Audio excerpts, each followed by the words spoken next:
በስመ አብ ወወልድ ወመንፈስ ቅዱስ አሐዱ አምላክ አሜን።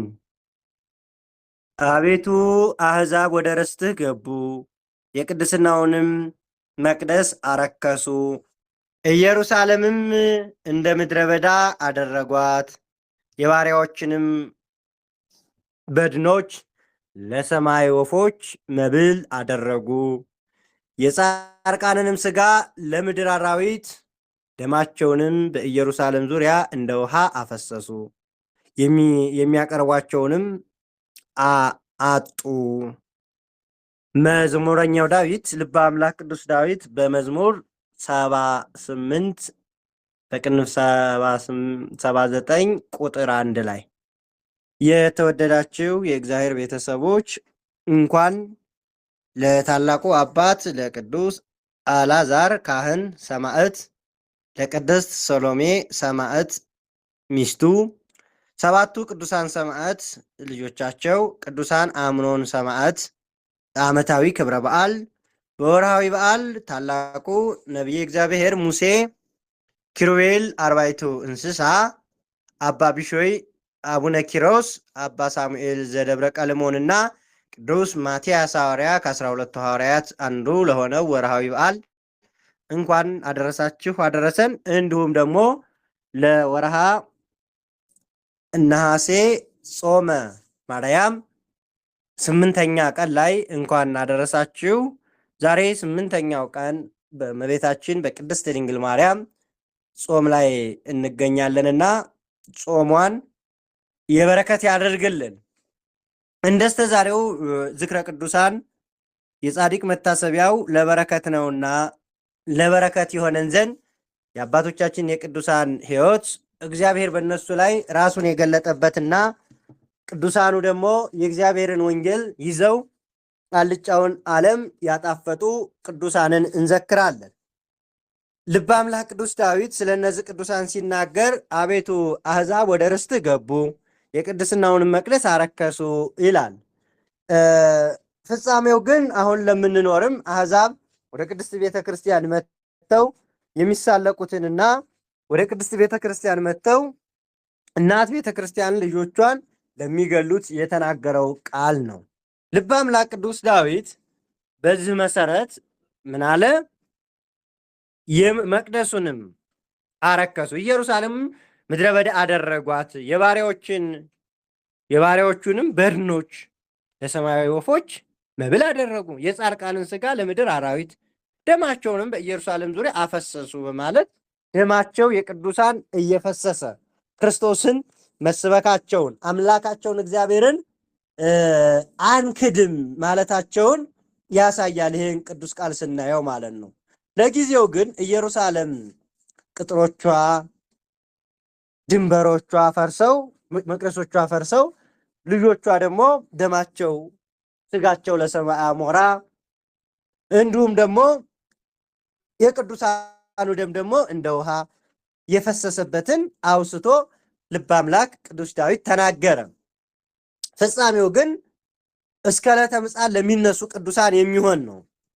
በዛሬውም ማዲያ ዝክረ ቅዱሳን ላይ ቅዱስ አልዓዛር ካህንን እናገኛለን። ይህ ቅዱስ አልዓዛር በዛሬው ክብረ በዓል ከምናከብራቸው ቅዱስ አልዓዛር የብሉይ ኪዳን ሰማዕት ብለው ከሚታወቁት ወይም በብሉይ ኪዳን ከነበሩ ዋነኛው የነበረ በዛ ዘመን ቅድመ ልደተ ክርስቶስ ሲሆን በዓመተ መቃብያን ዘመነ ካህናት በሚባለው ዘመን የነበረ አባት ነው። በብሉይ ኪዳን ከነበሩ አባቶች መካከል ሰማዕት መካከል ነው። መቃብያን የሚባሉት የእግዚአብሔር ሰዎች ቅዱሳን የነበሩበት በእውነት ቅን የነበሩ 5 ናቸው። እነዚህ መቃብያን የምንላቸው መጽሐፈ መቃብያን ላይ እናገኛቸዋለን። በመጽሐፍ ቅዱስ ውስጥ ስማቸው በሰፊው ተገልጧል። በእነሱ ዘመን ነው። ይሄም ቅዱስ አልዓዛር ካህን ማለት ነው። የብሉይ ኪዳን ካህን ነው ማለት ነው። በወቅቱ ሰልሞም የሚባል ወይም የምትባል ደግ ሴት አግብቶ ይኖር ነበረ። ቅዱስ አልዓዛርም በኢየሩሳሌም ተወዳጅ ነበረ። ሐረገ ትውልዱ ከአሮን ወገን ነውና በክህነት በክህነቱ ተግቶ ያገለግል ነበረ። በዛም ላይ ሊቀ ካህን በመመረጡ ለህዝቡ ይሰራ፣ ያስተምር፣ ያስተዳድር፣ ይገስጽ፣ ሕገ ኦሪትን ያስተምር፣ መስዋዕተ እግዚአብሔርን የሚያቀርብ ካህን ደግ ሰው ነው።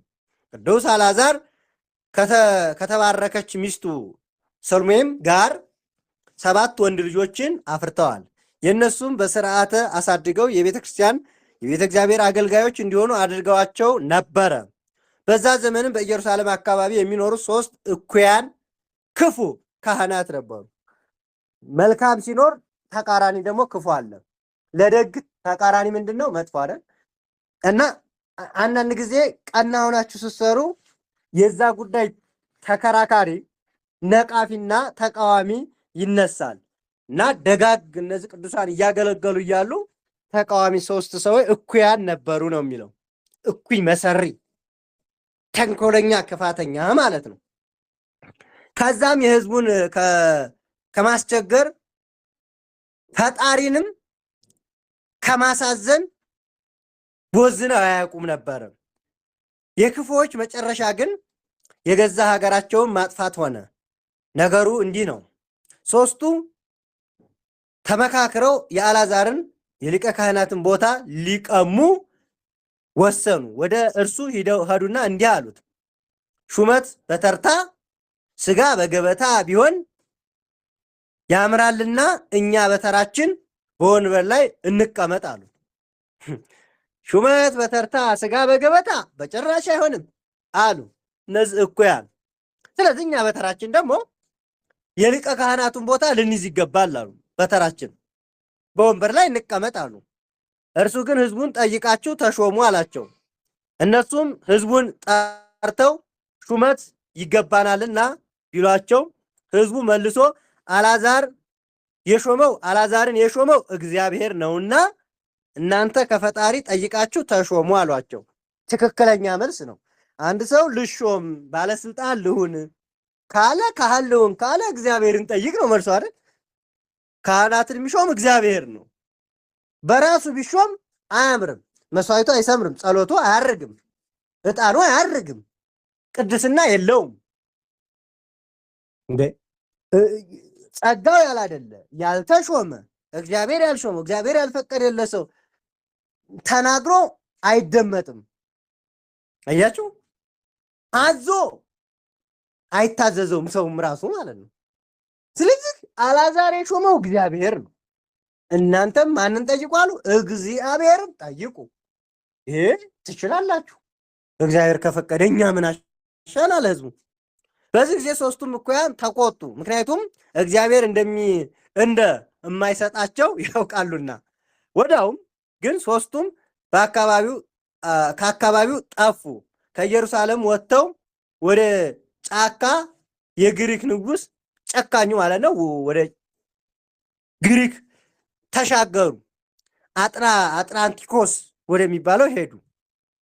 አጥራንቲኮስ ማለት ቀኝ አይናችሁን ገብሩልኝ የሚል ነው። እንደው እኮ ዓለም እኮ ያላስተናገደች የለም እናንተ።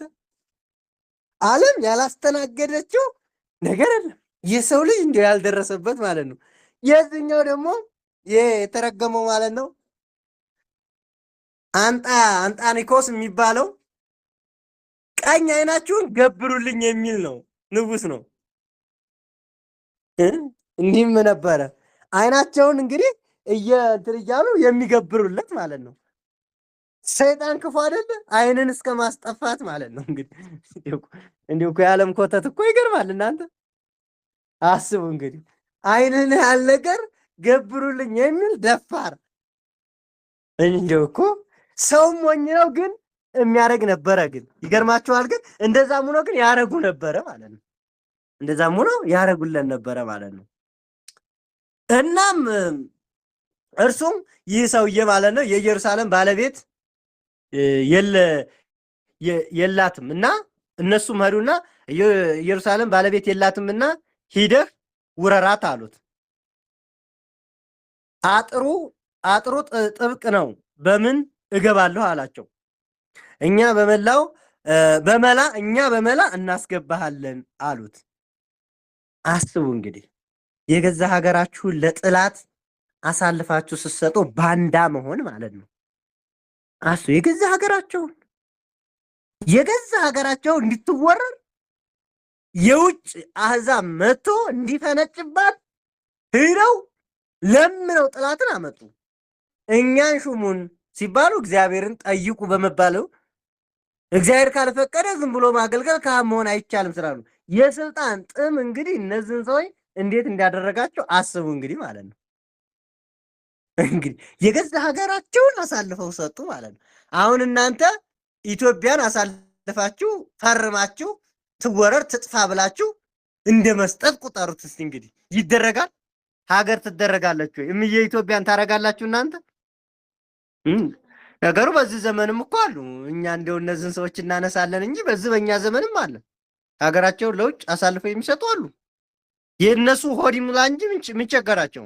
ከእርሳቸው ይሙላ እንጂ ምንም ችግር የለባቸውም። ገንዘብ ያገኙ እንጂ ችግር የለም። በዚህ ዘመን ያለን ትውልድ ለቤተ ክርስቲያን፣ ለሀገራችን፣ ለቅርስ፣ ለታሪክ፣ ለሂስትሪ የለም፣ ብዙዎቻችን የለም። አቤቱ ደግ ሰው አልቋልና እኔን ውሰደኝ ያለው ወዶ አይደለም እኮ። ኤልያስ ይሄን ያለው እኮ ወዶ አይደለም፣ ደግ ሰው ጠፍቷልና። አገር አትሸጥም። አገር እናት ነች። አገርን አሳልፎ አይሰጥም። አገር ወዳድ ሁኑ። ይቺ ሀገር ለኛ የተፈጠርንባት ሁለንተናችን ነች። ይቺ ሀገር ለኛ ሀገራችን እንደ እናት የወጣንባት ሀገራችን ኢትዮጵያ ምንም ብኮን እናት ያው ናት። እናት ነች። እናታችን ኢትዮጵያን ውደዱ፣ ሀገር ወዳድ ሁኑ። እናት መተኪያ የላትም። የሰው ወርቅ አያደምቅም፣ የሰው ሀገር አያደምቅም። ሰው ሀገር ልኮኑ ትችላለህ። የጊዜ ጉዳይ ሆነና እነሱ አሁን በስልጣኔ ሄደው ሊሆን ይችላል። እኛም በዘመናችን እነሱ ገና ሳያንሰራሩ ኢትዮጵያ ታላቅ ሀገር ነበረች። በዘመኗ አብባ ከዓለም ሁሉ እየተሰደዱ የሚመጡባት ሀገር ሆነች። አሁን ደግሞ በተገላቢጦሽ እንደዛ እኛ ተሰዳጅ ሆነናል።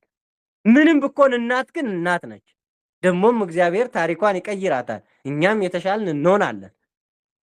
ይህንም መጣላታችን መነካከሳችን ቀርቶ እንዲህ አይነቱ ዳብሎስ ርቆ እኛም በፍቅር ተከባብረን የምንኖርበት ጊዜ ይመጣል። እግዚአብሔር ቸር አምላክ ስለሆነ እግዚአብሔር ለሀገራችን ፍቅሩን አንድነቱን ያዝዝልን ነው። እነዚህ ሰዎች ግን ለዚህ አንጣያኮስ ለተባለው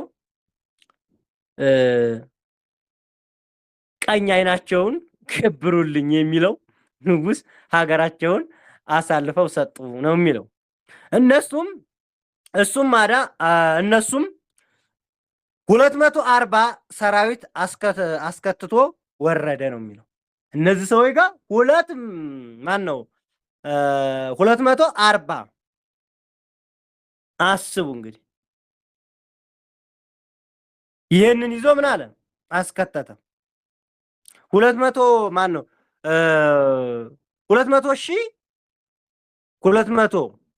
ሺህ እንግዲህ አስቡ። ይህን ሁሉ ሰራዊት አስከትቶ ወረደ።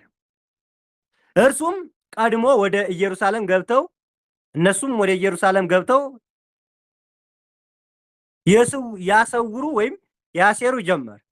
እናንተ ሹመት ብትነሱን፣ እኛ ግን አንጣያኮስን ያህል ንጉስ በእስራኤል አምላክ አሳምነን መጣን እያሉ ይሰብኩ ገቡ። ቅዱስ አልዓዛርም አትስሟቸው፣ በዛም ላይ አሕዛብ የተቀደሰውን ምድር መርገጥ የለባቸውም ብሎ ነበረ።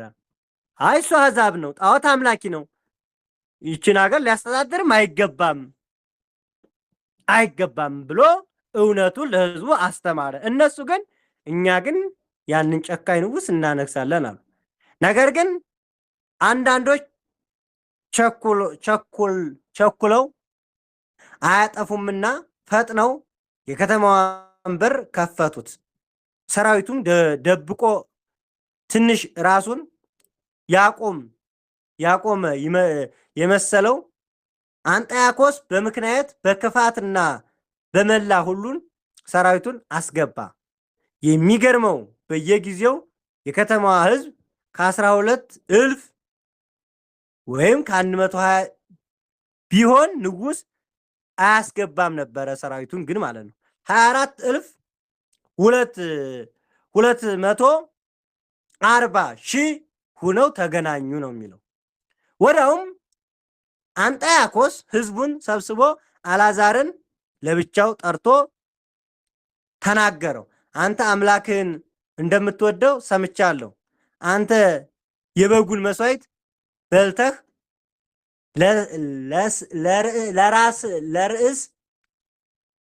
ለስዕለ አንተ የበጉን መስዋዕት በልተህ ለስዕለ ኪሩብ ሰግደህ ሕዝቡን ግን ራእይ አሳማ እንዲበላ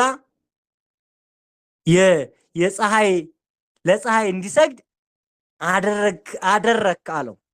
ቅዱስ አልዓዛርም መለሰለት፣ እግዚአብሔር የሾመው እኮ በጎ ሃይማኖት ላስተምር እንጂ ለክፋት አይደለም አለው።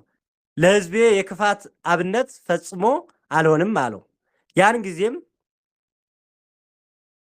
ይህ የተረገመ ንጉሥ ለስዕለ ኪሩቤል አትስገዱ፣ መስዋዕትም አታቅርቡ፣ ለፀሐይ ግን ስገዱ፣ እንዲሰግዱ አድርግልኝ አለው። እግዚአብሔርን ይተውና በእኔ ምን እንዲሉ እንዲያምኑ በእኔ አምላክ እንዲያምኑ አድርግልኝ አለው። አያችሁ፣ የሚገርም እኮ ነው። አገሯን መውረሩን ሳያንስ ሃይማኖታቸውን ደግሞ እንዲቀይሩ አደረገ ማለት ነው። ይህን አድርግልኝ አለው። ቅዱስ አልዓዛር መለሰለት፣ እግዚአብሔር የሾመኝ እኮ በጎ ሃይማኖት ላስተምር እንጂ ለክፋት አይደለም፣ ለሕዝቤ ክፋት አብነት ፍጹም አልሆንም አለው። ያን ጊዜም ንጉሡ በቅዱሱ ላይ ተቆጣ። የምልህን ካላደረግ ብዙ ጉድፍ ይደርስብሃል ወይም ብዙ መከራ ይደርስብሃል ቢለው፣ ቅዱሱ መልሶ የፈለግከውን ማድረግ ትችላለህ አለው። ክርስቶስን አምላካችንን እግዚአብሔርን ግን አንክድም። ማን አንክድም? እግዚአብሔርን አንክድም። ለጣዖት አንሰግድም። አንተ አንድ አይና ገብሩልኝ የምትል እርኩስ ጣዖት ስገዱ ትለናለህ፣ እኛ እናደርገውም ይሄንን አሉ። በዛን ጊዜም ንጉሡ የቅዱሱን ሚስት 7 ልጆቹን እንዲያመጡ አዘዘ። ቅዱሱም እያየ ከፊቱ ላይ 7 ልጆቹን በሰይፍ አስመተራቸው ወይም ገደላቸው። 7ቱም ወደቁ። ለአንድ አባት ይህ የመጨረሻው መራራ ፈተና ነው። አባት ልጆቹ ሚስቶቹን እፊቶቹ ቢሞቱበት ያህል መራራ እንደሆነ አስቡት። ለእግዚአብሔር ሲል ግን ይህን ሁሉ ታገዝ። አልዓዛር ግን ምን አንጀቱ በሐዘን ቢቃጠልም ልጆቹ ለእግዚአብሔር አድልተዋልና ቻለው፣ ታገሰው። በዚህም ለውጥ እንዳልመጣ ያየው ንጉሡ ሌላ ፍርድ ተናገረ። ቅዱሱ ሚስቱን ሶሎሜን በፊቱ ልጆቹን 7 ልጆቹን ገደለ። ከዛ ሚስቱን በፊቱ ላይ ጠቅልለው በሰም ነክረው ጧፍ እንደሚሰራበት መንገድ ማለት ነው፣ በእሳት ማለት ነው። እንግዲህ አስቡ፣ ይህም ከባድ ነው። አሁንም ግን ከአምልኮታቸው ፈቀቅ ባለማለታቸው ትልቅ ብረት ጥዶ ሁለቱንም ከነከራቸው ከነሐስ ማለት ነው ጋን ውስጥ እንዲቃጠሉ ተደረገ። ቀጥሎም ሕዝቡን እንዲፈጁ አዋጅ አወጣ። በከተማዋም ከነበረው ሕዝብ 40,000 ያህሉ ተገደሉ። 40,000 ያህሉ ሲማረኩ 40,000 ያህሉም ደግሞ ይህንኑ ደግሞ አደረጉ፣ ገደሏቸው። ይሁዳ የሚባል አርበኛ በር ሰብሮ ይዟቸው ሸሸ። 40ዎቹም ማለት ነው። እንሹምልን ብለው የህዝባቸውን ያስፈጁ እንሾማለን ብለው እኛ ስልጣን እናገኛለን ብለው ህዝባቸውን ያስፈጁ እነዛ ካህናት ነን ወይም አለቃ ነን ባዮች እግዚአብሔር ፈረደባቸው። እነሱም ተገደሉ። ቅዱስ አልዓዛር ቤተሰቡ ግን የክብርን አክሊል አገኙ። እነዛ ግን ከንቱ ሞትን ሞቱ፣ ክፉ አሟሟትን ሞቱ። የእስራኤል አምላክ ቸር እግዚአብሔር እንዲህ ካለው መከራ በኪነ ጥበቡ ይሰውረንና እነዚህ ቅዱሳን ግን በዚህ ሁሉ ለሀገራቸውም ለእግዚአብሔርም መስዋዕት ሆኑ።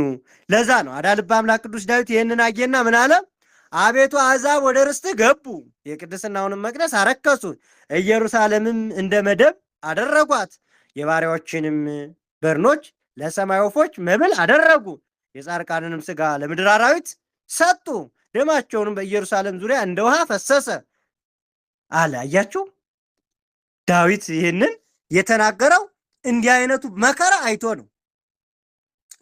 እነዚህ ደማቸው የፈሰሰ የእግዚአብሔርን ክብር ለጣዖት አንሰጥም ያሉ ሰማዕታት አልዓዛር 7ቱ ልጆቹ በፊቱ ሲፈጁ፣ ሚስቱ እንደ ሰም በሰም እሳት ለኩሰው ሲያሰቃዩ፣ የሚወዳት ሚስቱን በፊቱ እሱን በዝም አልበቃቸው ብሎ እሱንና ሚስቱን በአንድ ብረት ጋን ውስጥ ከተው በእሳት ሲያቃጥሏቸው ሲሰቃዩ፣ እነዛ ለስልጣን ብለው የስልጣን ጥመኞች ግን እግዚአብሔር አብረው በሰይፍ እንዲቀሉ ከህዝቡ ጋር እነዛን ሲፈጁ እነሱንም አልማሯቸውም። አሕዛብ ጨካኞች ስለሆኑ ነገር ሰርተው ይችን ሀገር እንዲወረሩ ውለታ ውለውልናል እንኳን አላሉም።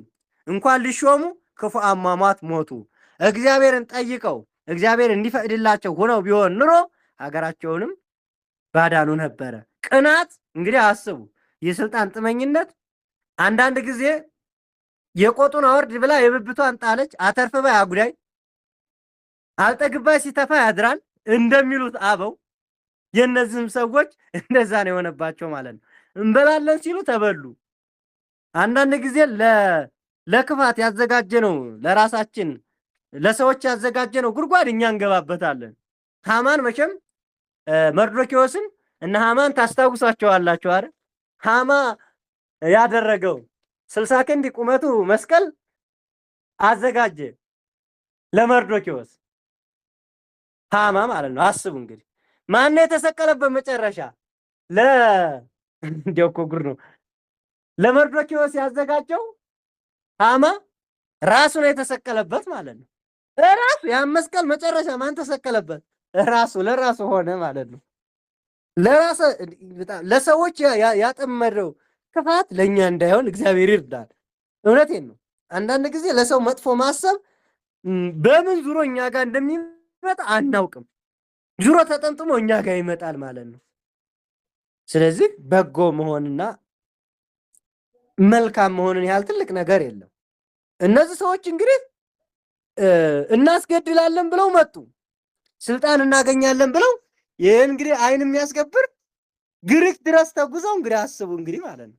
ያን ያህል ሀገር ተጉዘው ሂደው እንደው እኮ ይገርማል እኮ እናት፣ ያን ያህል ሀገር ለክፋት ተጉዘው ሂደው ታንከራተው ሂደው ሲያመጡ ሳይጠቀሙበት ራሳቸው ምን ሆኑ? ጠፉ። ቅዱስ አልዓዛር ሚስቱ ግን ሰማዕት ሆኑ። እግዚአብሔር ከፍ ከፍ አደረጋቸው። እግዚአብሔር ባለሟል አደረጋቸው እና ይገርማል። ሌላው በዚህ ቀን ከሚከበሩ ወደ ኢትዮጵያውያን ቅዱሳን ስንመጣ አቡነ ሂሩት አምላክ 97ቱ ከዋክብት ከተባሉ ቅዱሳን አንዱ አቡነ ሂሩት አምላክ ናቸው። ከኢትዮጵያ ቅዱሳን በመጽሐፈ ስንክሳሩ ላይ የውጮቹንና ጥቂቶች ናቸው ኢትዮጵያ ያሉት። የኢትዮጵያ የራሷ ስንክሳር አላት። የኢትዮጵያ ቅዱሳን ላይ አንዱ ዛሬ ከሚከበሩት አቡነ ሂሩት አምላክ 90 ናቸው።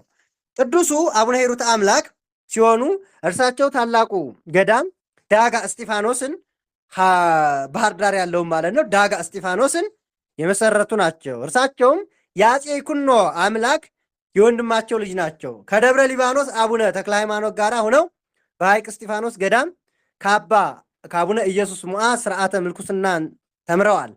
ንጉሱ አቡነ ተክለ ሃይማኖትም ለመላው ኢትዮጵያ ሊቀ ካህናት አቡነ ሂሩት አምላክ ደግሞ አቃቤ ሰዓት አድርገው ሹማቸዋል። አቡነ ሂሩት አምላክ በአቃቤ ሰዓትነት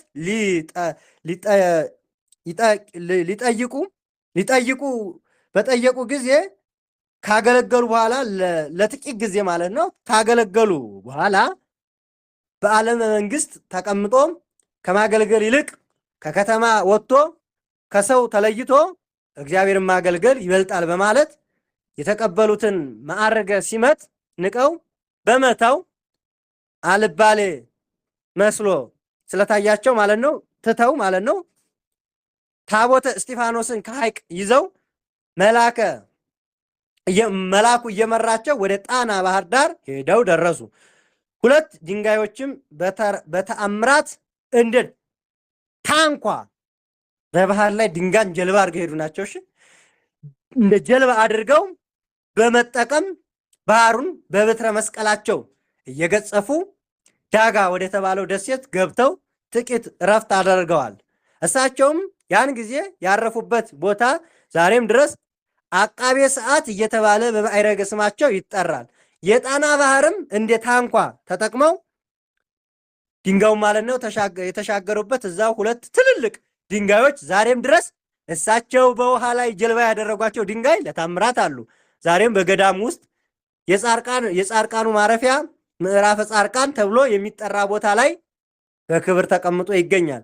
አሁን ሄሮት አምላክ በቦታው ላይ ስርዓትን አጽንተው ተጋረው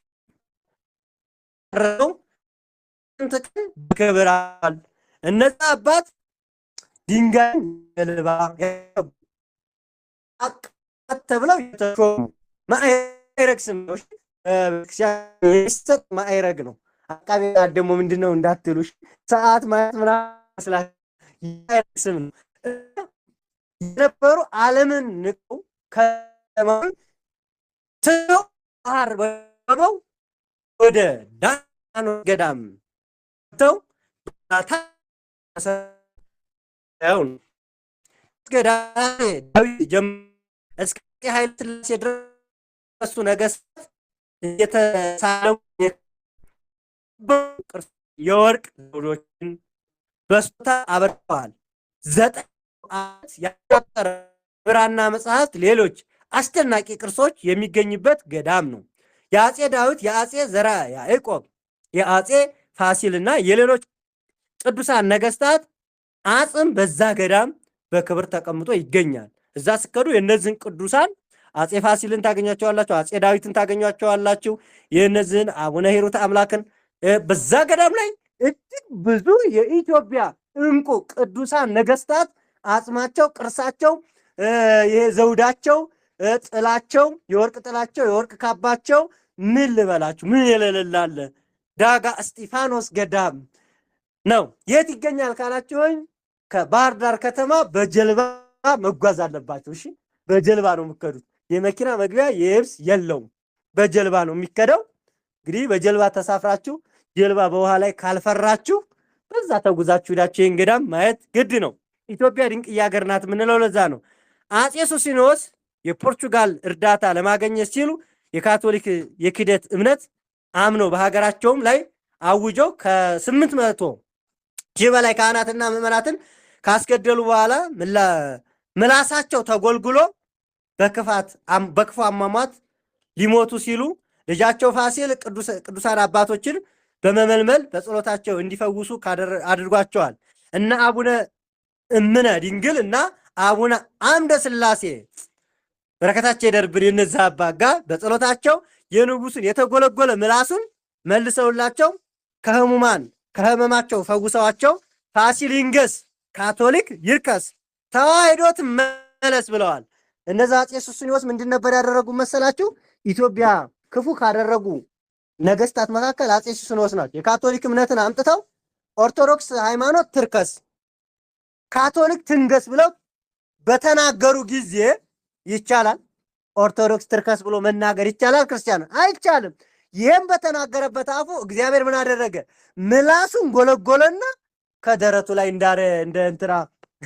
እንደ ንስጥሮስ ሆነ ማለት ነው። ምላሱ ተጎልጉሎ እንደ ውሻ እያዝረበረበ ሲማቅቅ ልጃቸው የእሳቸው ልጅ አጼ ፋሲል ነገሰ። አጼ ፋሲል ደግሞ ኦርቶዶክስ ትንገስ። ከዛ ምን አለ? ካቶሊክ አይቻልም በኢትዮጵያ ብሎ ተቃውሞ ተዋህዶን አደረገ። እናም በመጨረሻ ወደ አባቶቹ ጋር ወደዚህ ገዳም በመሄድ እነዚህን ታላላቅ ነገስታትን እነዚህ ታላላቅ አባቶችን እንዲጸልዩ አደረገ ማለት ነው። አቡነ አምደ ሥላሴ የተባሉት ታላቅ አባት መጡና ያንን የተጎለጎለ ምላሱን ወደ ውስጥ እንዲገባ አደረጉ፣ ፈወሱት። ከዛ በኋላ አፄ ሱስንዮስ ምን አለ? ፋሲል ይንገስ፣ ካቶሊክ ይፍለስ፣ ተዋህዶ ይመለስ፣ አፄ ሱስንዮስ ምላስም ይመለስ አሉ። ምን አሉ? እነዚህ አባት መጡና እነዚህ ገዳማውያን አባቶች ምን አሉ?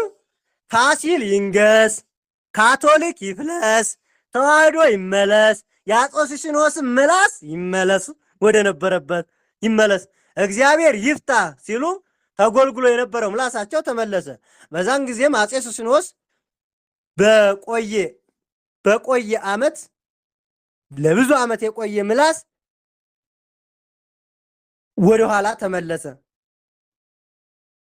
ገንፎ በሉ በመናገርም ምላሳቸው እንደ ቀድሞ ሆነላቸው ነው የሚለው። የሚገርም ታሪክ አለ እዚህ ጋር።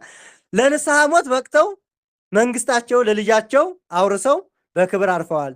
ለዛም ነው አፄ ሱስንዮስ አጽማቸው በታላቁ ገዳም ዳጋ እስጢፋኖስ ከብዙ ቅዱሳን ነገስታት አጽም ጋር አብሮ ይገኛል ዛሬም። አቡነ ሂሩተ አምላክ የጌታችን ኢየሱስ ክርስቶስ መስቀል ወደ ሀገራችን ለማምጣት ብዙ ከደከሙ አባቶች አንዱ ናቸው። ንጉሥ አፄ ዳዊት በዘመናቸው ረሃብ ስለተነሳ የደብረ ቢዘንን ታላቁን ጻድቅ አቡነ ፊልጶስን ከገዳማቸው አስጠርተው ምን ማድረግ ይሻላል ብለው አማከሯቸው። የድሮ ነገስታት ከቅዱሳን ጋር ነበር የሚነጋገሩ። ንጉሶች ከቅዱሳን ጋር ይነጋገራሉ፣ ወዲያው ችግር ይፈታል። እንደዛ ያለ ንጉስ አሁንም ይስታል እና እኚህም ዘደብረ ቢዘን አቡነ ፊልጶስ የአፄ ያዕቆብን መወለድ በትንቢት የተናገሩ ናቸው። አፄ ያዕቆብ እንደሚወለዱ ማለት ነው። ከዛ በኋላ ንግስቲቱ የአፄ ዳዊት ሚስት የአቡነ ፊልጶስ ሀገራቸውን አጥባቸው ስትጨርስ አጥባቸው ስትጨርስ የእግራቸውን እጣቢ አጥባ ማለት ነው። የእግራቸውን እጣቢ በእምነት ጠጥተው በዛም ጊዜ አቡነ ፊልጶስ ነገስታቱን ከአንቺ ማህፀን ነገስታት ፍሬ ታላቅ ጻድቅ ልጅ ይወጣል ብለው ትንቢት ተናገሩላት። በኋላ በትንቢታቸው መሰረት ታላቁ ንጉሥ አፄ ዘርዓ ያዕቆብ ተወለዱ። አፄ ዳዊትም በዘመናቸው ስለተነሳው ረሃብ አቡነ ፊልጶስ ሲያማክሯቸው ጻድቁ ሱባኤ ገብተው በጸሎታቸው ከጠበቁ በኋላ የጌታችንን መስቀል ያስመጡ ብለው ንጉሱን መከሯቸው። ንጉሱም አፄ ዳዊት ከኢየሩሳሌም በቁስጥንጥንያና ከእስክንድሪያ መንግስታት ጋር ተጻጽፈው 10ሩን ታላላቅ ሀገሮች ቅዱሳን ይዘው ሂደው መስቀሉን መስከረም 10 ቀን አምጥተውታል። የጌታችን የኢየሱስ ክርስቶስ መስቀል የመጣ ማለት ነው። ቅዱስ መስቀሉንም ካመጡ 10ሩ ታላላቅ ቅዱሳን ውስጥ አንዱ የጣናው ደሴት አቡነ ሂሩተ አምላክ ናቸው። የቀሩት 9ኙ ደግሞ የደብረ ቢዘኑ አቡነ ፊልጶስ፣ የጣና ደሴቱ አቡነ እንድርያስ፣ አቡነ በትረ ማርያምና አቡነ ዮሐንስ፣ አቡነ ታዲዮስና አቡነ ይፍቅረነ እግዚ፣ አቡነ ዘካርያስና አቡነ ይሳ፣ አቡነ ቶማስ ናቸው። አቡነ ሂሩተ አምላክ ወደ ግብፅ ሂደው ግማደ መስቀሉን የጌታን መስቀል ይዘው ከግብፅ ስለመጡ አንዳንድ ሰዎች ግብፃውያን ናቸው የሚሉም አሉ። ነገር ግን እሳቸው ናቸው ታሪኩ የሚለው። ነገር ግን ለሀገራቸው ለቅድስት ኢትዮጵያ ትልቁን ውለታ የዋሉ ታላቁ ጻድቅ ናቸው። የትውልድ ሀገራቸውም ወሎ ልዩ ቦታው መርጦ እንደሆነ ታሪካቸው ያስረዳል። መርጦ የሚባለውን ሀገር የምታውቁ ካላችሁ ሹክ በሉኝ። እሺ ሹክ በሉኝ። ወሎ ውስጥ ማለት ነው። ወሎ ውስጥ ያለውን መርጦ የምትባል ልዩ ቦታ አለችና የት ነች? ታሪካቸውም ያስረዳል። አቡነ ሂሩተ አምላክ ረድኤት በረከታቸው ይደርብን። ዛሬ ዓመታዊ ክብረ በዓላቸው ነው። እኒህ ታላቅ አባት እጅግ ግሩም አባት በጣና ደሴት ላይ በድንጋይ ጀልባ የተሻገሩ ግሩምና ድንቅ አባት ናቸው። እጅግ የሚገርም ነው እና እንግዲህ ከዳጋ እስጢፋኖስ ገዳም ውስጥ ሂዳችሁ እንድትጎበኙ ሪኮመንድ አደርጋችኋለሁኝ። ይህን ገዳም ሄዳችሁ ጎብኙ። እጅግ ትልቅ ገዳም ነው። እጅግ የሚገርም ገዳም ነው። እጅግ የሚያስደንቅ ገዳም ነው። ገዳሙ ብዙ ቅዱሳን የወጡበትና የብዙ ቅዱሳን አጽማቸው ያለበት ታላቁ የዳጋ እስጢፋኖስ ገዳም ነው። የሚከደው እንዲያልኳችሁ በጀልባ ነው። ባህር ዳር ሄዳችሁ ነው። እንግዲህ ዳጋ እስጢፋኖስ የገዳሙ የጻድቁ አቡነ ሂሩተ አምላክ ወደ ገዳሙ ያስገቡት የድንጋይ ጀልባ ይሄን ይመስላል። እሺ ይኸው ከታች አስቀምጨዋለሁ። የድንጋዩ ጀልባ ይሄን ድንጋይ ነበረ። እንግዲህ በዚህ ድንጋይ ነበረ። ይኸው ድንጋዩ ከፊት ለፊት ታውታላችሁ ማለት ነውና በዚህ ድንጋይ ነው አቡነ ሂሩተ አምላክ በዚህ ድንጋይ ውሃውን እየቀዘፉ የሄዱትና የጌታ መስቀል ካመጡ ቅዱሳን ታላላቅ ነገስታት መካከል አቡነ ሂሩተ አምላክ ጻድቁ ናቸው። በረከታቸው ይደርብን። ከኢትዮጵያውያን ቅዱሳን መካከል አንዱ ናቸውና ዛሬ በዓላቸውን የምናከብረው የነዚህን ታላቅ አባት ነውና በረከታቸው ይደርብን። የቅዱሳኑ ረድኤት በረከት የሰማዕታቱ የአቡነ ማነው የካህኑ የቅዱሱ አልዓዛር የሰማዕቱ በብሉይ ኪዳን ከነበሩ እንዲሁም በአዲስ ኪዳን ደግሞ አቡነ ሂሩተ አምላክን የመሰለ ታላቅ አባት ረድኤት በረከታቸውን ያሳድርብን። ሀገራችሁን ታሪካችሁን እንዲታቁ እላለሁኝ። መልካም ቀን ይሁንላችሁ። ያስተማረን አምላከ ቅዱሳን የተመሰገነ ይሁን። ይቆየን። ወስብሐት ለእግዚአብሔር ወለወላዲቱ ድንግል ወለመስቀሉ ክቡር አሜን።